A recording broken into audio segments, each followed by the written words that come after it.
way qayliday waxay tiri inuu idiluu rabaa la iga soo gaadhay inuu idinaad idishada rabtaa Soomaad ka iga siiso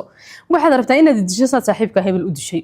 saaxiibkaas aad u dishay baad rabtaa inaad idisho ninkii de waa ka qalafeedina aamu ilaahay inkaar kugu ridiyay dad dariska ah baa maqlayay markiiba dad soo meelahan oo kala taagnaa iyo qaar ku soo socdo rabay inay kala qabtaan iyo umba gurigii soo galay war waxa la bal jooga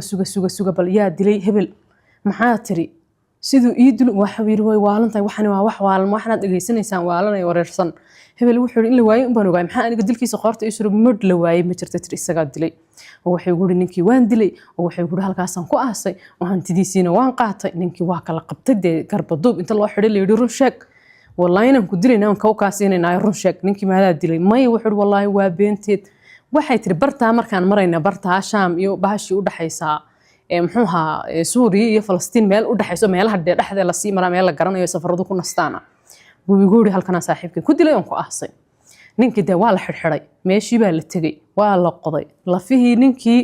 marka 10 sano meelahaas ka soo wareegtay 10 sano ka hor ninkii uu dilay lafihiisa waa meeshii laga soo saaray isagina waa la dilay uunde 10 sano oo intuu saaxiibkii dilay oo xaqiisii duudsiyay oo hantidiisina qaatay iyo adduunka iska xarroonay markaas uu ku sii qoslayaaba qofkii uu dilay